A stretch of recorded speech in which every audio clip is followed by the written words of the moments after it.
गुरुजी ध्यान दीजिए। हाँ ध्यान दे रहे हैं, आप बोलो, ध्यान है पूरा, बताओ। गुरुजी एक्चुअली ना मेरी फैमिली में थोड़ा सा काफ़ी सालों से ना ऐसा हो रहा है कि पहले मेरे भैया ख़त्म हो गए, उसके बाद अभी प्रेजेंट टाइम पे मेरी मम्मी ख़त्म हो गई। मतलब एक राधे राधे दोस्तों, अनिरुद्ध आचार्य जी महाराज की इस कथा में आपका स्वागत है। और इस कथा में इस बच्ची की दुख भरी दास्तान सुनोगे और देखोगे तो आप भी हैरान रह जाओगे। चलो देखते हैं अनिरुद्ध आचार्य जी की ये कथा। एक चीज़ नहीं समझ में आता है, अगर भगवान है तो मतलब इस तरीके से क्यों कि मतलब मेरे ही फैमिली में मेरे 2 ब्रदर थे, मेरी 2 मम्मी थी, मतलब मेरी मम्मी थी, मेरे 2 ब्रदर थे, एक ही मम्मी थी। तो पहले मेरे भैया खत्म हुए आज से 15 साल पहले, ठीक है। और फिर अभी 2 साल पहले मेरे छोटे वाले भाई खत्म हुए, उसके बाद फिर मतलब ऐसा फील ही नहीं आता कि मतलब भगवान है इस टाइम पे। मतलब आप चाहते हैं कि कोई की मृत्यु ना हो। बात वो नहीं है, बात ये होती है कि मतलब एक टाइम होता है किसी के जाने का। ठीक है आपकी बात। अभी प्लेन हादसा हुआ, सब बच्चे से लेके बूढ़े तक जल गए, तो ये तो हादसा है, ये मृत्यु लोक है। आप जिस धरती पे खड़ी हो, इस धरती का नाम क्या है? मृत्यु लोक। हर व्यक्ति अपनी उम्र लेके पैदा होता है, जितना उसको ईश्वर ने टाइम दिया है रहता है, और फिर उसको बुला लेता है अपने पास। गुरुजी वो बात तो सही है, बट पता है मैं अपनी मम्मी के बिना रह नहीं पा रही हूँ। कितने साल हो गए मम्मी को गए? अभी 1 साल नहीं हुआ, अक्टूबर में 1 साल हो जाएगा। क्या हो गया था आपकी माँ को? Silent attack. अटैक। और पिताजी हैं आपके? जी। और भाई बहन कितने हैं आप लोग? हम पहले तो 2 भाई थे, 3 बहनें हैं। अभी प्रेजेंट टाइम पे 3 बहनें हैं बस, और पापा। 2 भाई कहाँ गए? एक्सपायर हो गए दोनों भाई। उनको क्या हो गया? बड़े वाले भैया को करंट लगी थी, छोटे वाले भैया की किडनी फेल थी। सही है, दुख का पहाड़ है ये। माँ भी चली गई, भाई भी चला गया। पिता क्या करते हैं? कुछ नहीं, अभी करीब 1 साल पहले उनका भी एक्सीडेंट हुआ था, तो उस टाइम पे उनको थोड़ा सा मेजर था, तो इसकी वजह से उनके पैर में दिक्कत है, तो चल नहीं पाते। पहले उनका बिजनेस था, अभी नहीं है। मैं अभी जॉब कर रही हूँ, मेरा ग्रेजुएशन चल रहा है। मैं मतलब ये पूछना चाह रही थी, मतलब मैं आपको काफ़ी टाइम से देखती हूँ, बट आप जो चीज़ें बोलते हो मुझे ना उस चीज़ पे है यकीन है, बट ऐसा ना जब से मेरी मम्मी गई है ना, तो मतलब ऐसा लगता है कि दुनिया में कोई चीज़ है ही नहीं। ठीक है, आप ये मान लो कुछ नहीं है, तो ये मान के भी क्या पाओगी? कुछ नहीं पाएंगे, बस एक क्वेश्चन था मन में, ये चीज़ चल रही थी। क्या क्वेश्चन है कि ईश्वर है कि नहीं? नहीं, ये तो है कि नहीं वाला क्वेश्चन है ही नहीं। मेरा तो ये क्लियर है कि नहीं है, क्योंकि आप इस चीज को मान लीजिए, एक ही फैमिली, इतनी बड़ी दुनिया में एक ही फैमिली के ऊपर इतनी सारी चीजें। क्यों? अभी जो प्लेन हादसा हुआ उस समय तो उसके माता पिता 2 बच्चे थे, 4 एक्सपायर हो गए। तो ये केवल आपकी फैमिली के साथ ऐसा हुआ? आज ही सूचना मिली कि एक बस खाई में गिर गई, उसमें 10 लोगों की मृत्यु हो गई। परिवार तो रहा ही होगा उसमें। बेटा ये मृत्यु लोक है, मैं भी एक दिन मरूंगा, आप भी एक दिन मरेंगे, सबको मरना है। जब केदारनाथ में 2012 में, केदारनाथ में 2013 में जब केदारनाथ में आया, वहां पे पानी इत्यादि का, तो बहुत लोग मारे गए थे, आपदा थी वो। अभी यूक्रेन युद्ध चल रहा है, रसिया यूक्रेन का, कितने लोग यूक्रेन में मारे गए, परिवार के परिवार, घर के ऊपर मिसाइलें गिर गई। पाकिस्तान में और हिंदुस्तान का भी युद्ध हुआ, कितने लोग मारे गए। तो भाई ये मृत्यु लोक है। बेटा मैं आपके दुख से सहमत हूं कि दुख बहुत बड़ा है, लेकिन आप अपने दुख को लेकर यह सोचें कि नहीं ईश्वर तो है ही नहीं। चलो आप मान लो कि ईश्वर नहीं है, तो ईश्वर नहीं है ये मान के आपको क्या प्राप्त होना है, और ईश्वर है ये मान के नुकसान क्या है? चलो आप सारी जिंदगी यही मानो कि ईश्वर नहीं है। ईश्वर नहीं होता तो ये बताओ कि आपकी माँ फिर चली कहाँ गई? कहाँ चली गई? मर के आदमी जाता कहाँ है? बताओ फिर, उत्तर तो कहाँ जाता है मर के? तुम्हारी माँ कहाँ चली गई? लोग कहते हैं कि मतलब जिस टाइम पे उनका हुआ था, तो ये चीज मतलब बोलते थे कि वो उनको स्वर्ग मिल गया, अब उनको इस योनि में जन्म नहीं मिलेगा। ये बताओ मरने के बाद आदमी कहाँ जाता है? आप अपने दिमाग से बताओ, कहाँ जाता है मरने के बाद? जहाँ तक अभी तक मैंने सुना है यही कहा जाता है कि मतलब कि भगवान के पास चले गए, अब तो ऐसा। और आपकी माँ आई कहाँ से थी? वहीं से। कहाँ से? भगवान के पास। तो जहाँ से आई थी वहां चली गई। अब आप ये कह रही हो कि भगवान के घर से आई थी, भगवान के घर चली गई, और आप ये भी कह रही हो कि मैं ईश्वर को नहीं मानती। वो देखिए ये बात नहीं है कि मतलब भगवान के यहाँ चली गई, भगवान के यहाँ, मतलब मेरा मानना ये है, लोग ये, मैंने यही चीज बोली कि लोग ये कहते हैं कि मतलब कि वो भगवान के पास चली गई, भगवान के यहाँ से आई थी, बट एक ये चीज है ना कि बिलीव नहीं है आपके, मुझे नहीं है। आपके बिलीव करने ना करने से क्या होगा? क्या उल्लू को सूर्य नजर आता है? नहीं। तो क्या ये मान लिया जाए कि सूर्य नहीं है क्योंकि उल्लू को दिखाई नहीं पड़ता? जैसे उल्लू को सूर्य नजर नहीं आता पर सूर्य तो है, इसी तरह अज्ञानवश कोई ईश्वर को नहीं देख पाता, वो उसके अज्ञान का दोष है, ईश्वर तो है।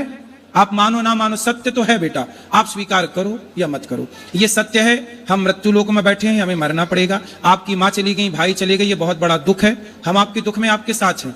लेकिन आप कहो कि अब मैं ईश्वर को नहीं मानती। माँ जिंदा थी तब आप ईश्वर को मानती थी, भाई जिंदा था तब आप ईश्वर को मानती थी, अब ये चले गए तो आप ईश्वर को नहीं मानती। इसका मतलब तो ये हो गया कि आप ईश्वर की परिभाषा अपने हिसाब से तय करेंगी कि जब तक ईश्वर सब बेहतर रखेंगे तो हम ईश्वर को मान लेंगे, जब ईश्वर बेहतर नहीं रखेंगे तो हम ईश्वर को नहीं मानेंगे। ये तो परिभाषा आपने अपने हिसाब से मैनेज कर ली, जबकि परिभाषाएं हमारे हिसाब से नहीं होती।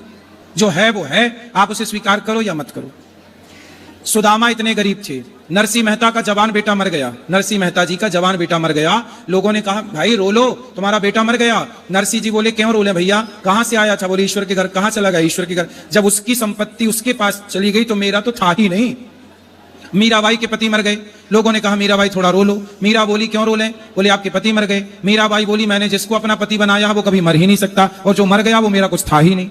भाई ये बताओ, हमने बेटा रिश्ते हमने बना लिया, ये हमारी माँ है, ये हमारा बाप है, ये हमारा बेटा, यही तो रिश्ते होते हैं। हम इन रिश्तों में इतने जकड़ जाते हैं कि हमें लगता है ये मेरी माँ के बिना मैं नहीं रह सकती, मैं पति के बिना नहीं रह सकती, मैं पुत्र के बिना। ये मोह है, आपने ही जबरदस्ती पकड़ रखा था। जबकि ये संसार ऐसा है, मृत्यु इतनी निर्दयी है कि वो ये नहीं देखती कि ये माँ है कि बच्चे हैं कि बूढ़े हैं कि जवान है। इसलिए बेटा हमें रहना तो संसार में ही है, इसलिए संसार के नियमों का उल्लंघन नहीं कर सकते। संसार में नियम ये है कि ये सृष्टि चल रही है। आपने घड़ी पहनी है तो उसे किसी ने बनाया होगा तब तो आपने पहनी, कोई बनाने वाला होता ही नहीं तो आप घड़ी कैसे पहनती? आपने जो टी शर्ट पहनी है इसे किसी ने बनाया है कि बिना बनाई बन गई? जी किसी ने बनाया तभी तो पहने हैं। आपकी आंख है, आपकी आंखों में दिखता है, इस तरफ व्हाइट है, बीच में काली है पुतली, तो ये बिना बनाए बनी कि किसी ने बनाया होगा? नहीं बनाया है तभी तो। फिर तो जिसने बनाया है आपको वो कौन है? आप भी तो बिना बनाए नहीं बन सकती थी ना। आपको किसने बनाया है बताओ? भगवान। फिर जिसने आपको बनाया है आप कह रही हो कि मैं उसे नहीं मानती, केवल इसलिए नहीं मानती क्योंकि मेरी माँ चली गई, क्योंकि मेरा भाई चला गया। ठीक है, वो दुख है, दुख अलग विषय है, पर सत्ता को नकारना ये तो अलग ट्रैक पे आप चली गई। सुदामा इतने गरीब थे, आज सुदामा की तरह कोई गरीब हो तो वो तो यही कहेगा मैं ईश्वर को नहीं मानता, मैंने तो इतनी भक्ति की, पर क्या मिला? सुनो, द्रौपदी को जानती हो? जी। कौन है? नहीं, इतना नहीं पता मुझे। कृष्ण की बहन है, अर्जुन की पत्नी है, पांडवों की पत्नी है, जिसका चीर हरण हुआ था। जी। द्रौपदी के 5 बेटे थे, 5 बेटों को मार दिया अश्वत्थामा ने, जबकि वो तो कृष्ण भगवान की बहन थी ना। तो भगवान की बहन के बेटों को मार दिया। अभिमन्यु मार दिया गया, अभिमन्यु तो सगा भांजा था भगवान कृष्ण का। पर मृत्यु तो भैया राम के पिता है दशरथ, मर गए। ये मृत्यु लोक में भैया जो आया है, चाहे वो भगवान का बाप ही क्यों ना हो, इस सच्चाई से तो गुजरना ही है ना अपने को। आपकी माँ का जितना टाइम था, आप ये क्यों नहीं सोचती कि आपकी माँ को तब मर जाती वो जब आप पैदा हुई थी? आपने माँ का मुंह ही ना देखा होता तब माँ मर जाती तो आप कर क्या लेती? पर भगवान ने आप पर दया की और इतने वर्षों के लिए माँ का सुख आपको दिया, माँ का दूध दिया, माँ की गोद दी, माँ का लाड़ जो दिया है, क्या उसका थैंक यू आपने किया? जो नहीं दिया उसकी शिकायत है बेटा। इसलिए भगवान का चिंतन करो और मन लगा के काम करो। माँ बाप के सपने आप साकार करो पढ़ लिख कर। ईश्वर को कोसने से कुछ ना होगा, कोसते रहो सारी जिंदगी, बैठे कोसते रहना, क्या हो जाएगा? ईश्वर तो ऐसी सत्ता है, कोई उसे माने ना माने उसका क्या बिगड़ रहा है? ईश्वर अपने, देखो आप ये क्यों नहीं सोचती हो, जो व्यक्ति कोई पाप करता है तो उसके पाप का दंड उसे मिलना चाहिए कि नहीं? मिलना चाहिए। मिलना चाहिए। तो बेटा कभी कोई पाप हमसे होते हैं जिस पाप के कारण हमारी माँ हमसे चली जा, हम बिना माँ के हो जाते हैं। अब जो बच्चा पैदा होती उसकी माँ मर गई, क्यों मर गई भैया? इसको माँ का प्यार नहीं मिला, मतलब इसके भाग्य में माँ का सुख था ही नहीं। क्यों नहीं था? क्योंकि इसके पिछले जन्म का कोई ऐसा कर्म रहा होगा जिस कर्म से इसकी माँ का सुख इसे नहीं मिलना था। आप ये भी तो सोचो कि आप आज खड़ी हो तो आप आज खड़ी हो यहाँ, इसके पहले भी आप कुछ कर रही थी, पिछले जन्म में कोई कर्म आप कर रही थी, उस कर्म के कारण आपको ये जन्म मिला। इस जन्म में माँ नहीं मिली, भाई मिला, इतना दुख मिला। भाई ये कर्म दंड है ना बेटा। भीष्म पितामह ने बाणों की सैया पे क्यों लेटे? क्योंकि इस पिछले किसी जन्म में सांप को फेंक दिया कांटों के ढेर में। जब हम कोई पाप करते हैं तो पाप का दंड हमें तो मिलता ही है ना बेटा, दुख के रूप में। आपको दुख हो रहा है तो ये दुख क्या है? आप ये क्यों नहीं सोचती? आप कहते हो मैं ईश्वर को नहीं मानती, आपने ये क्यों नहीं सोचा कि ये मेरे किसी जन्म का कोई पाप रहा होगा, जिस पाप के कारण ही मुझे पाप ही दुख देता है, पुण्य सुख देता है। ये प्रकृति का, ऐसे कोई मानो ना मानो पर अटल सत्य यही है। कि हमारे पाप हमें दुख देते हैं, हमारे पुण्य हमें सुख देते हैं। बात समझ में आई? जी। इसलिए यही है हिसाब ईश्वर का, यही है न्याय। आपकी माँ चली गई, इतना सुख देकर गई, मतलब आप पर ईश्वर की कृपा है। कितने दिन आप पैदा होती माँ मर जाती तो क्या करती? आप भाग्यशाली हैं, कितने वर्ष आपकी माँ थी। वो लोगों को देखिए जिनकी माँ पैदा होती मर जाती है, उनसे आप कितनी बेहतर हैं। देखो, पॉजिटिव रहना है तो बहुत सारी बातें हैं, और नेगेटिव ही रहना है, नकारात्मक की सोच रखना है तो कोई बात नहीं है। फिर एक ही बात है कि जी ईश्वर नहीं है। फिर यही माना जाए कि ईश्वर नहीं है और कोसा जाए ईश्वर को। तो ये कोस कर भी क्या पाओगे आप और क्या पाऊंगा मैं? जी। क्या समझ में आया? जी, समझ में आया कि मतलब एक तरीके से मुझे मतलब ये बताइएगा कि मतलब सच में ये कर्मों का ही फल होता है पिछले जन्म के? भाई, बिना कर्म किए तो आपको नंबर नहीं मिलते, 10वीं से 11वीं में नहीं जाती। आप कर्म ना, आप लिखो मत कॉपी में, तो आपको मिल जाएगा नंबर। ये चीज तो मुझे पता है कि जब तक कर्म नहीं करेंगे तब तक फल नहीं मिलेगा। ये जो पिछले जन्म का इस जन्म में मिल रहा है, इसका क्या कनेक्शन है? अच्छा, ये बताओ, एक समय पर 2 बच्चे पैदा होते हैं। एक अंबानी के घर पैदा हुआ, बड़े आदमी के घर, और एक फुटपाथ पर पैदा हुआ। एक ही दिन, एक ही तारीख, एक ही दिन 2 बच्चे पैदा हुए, एक अमीर के घर, एक गरीब के घर। अब बताओ, जो अमीर के घर पैदा हुआ वो सोने की चम्मच में दूध पिएगा, सोने के झूले में झूला झूलेगा, वो जन्म लेती रईस हो गया। और इस गरीब ने फुटपाथ पर पैदा हुआ, साड़ी का झूला बांधती है माँ। अब बताओ बेटा, दोनों एक साथ पैदा हुए थे, पर एक गरीब हो गया जन्म लेते ही, गरीब के घर पैदा होके, एक अमीर हो गया अमीर के घर। अब ये बताओ कि उन बच्चों ने तो अभी कोई कर्म भी नहीं किया, पैदा ही हुए हैं, और पैदा होती कोई अमीर हो गया कोई गरीब। क्यों हो गया? सब अमीर होते फिर या सब गरीब होते? क्यों बेटा, उत्तर दो। एक तरीके से कर्म ही होगा।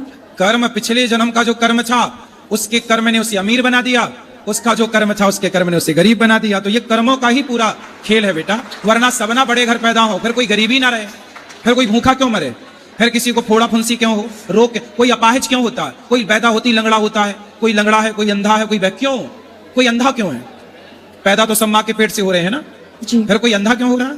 कोई लंगड़ा लूला क्यों पैदा हो रहा है?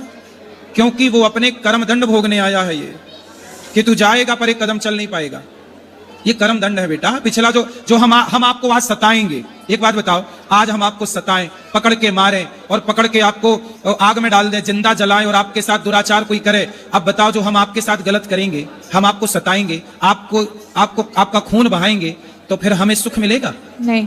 फिर हम आपके साथ गलत करेंगे ना बेटा, तो हमें भोगना पड़ेगा।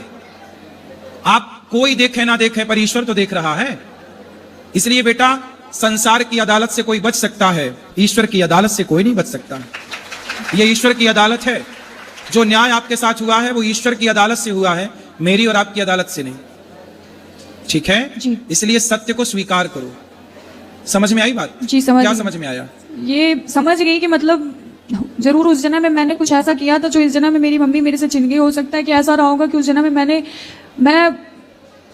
मैंने किसी के साथ गलत किया होगा, या मैं किसी की माँ रही होगी, मैंने उसके साथ गलत किया होगा, इस वजह से मेरी मम्मी इस टाइम पे चली गई। नहीं तो अब यही सत्य है बेटा, आप सही चली गई। अब यही सत्य है कि किसी की माँ जब हम किसी से छीन लेते हैं तो हमसे भी हमारी माँ ईश्वर छीन लेते हैं।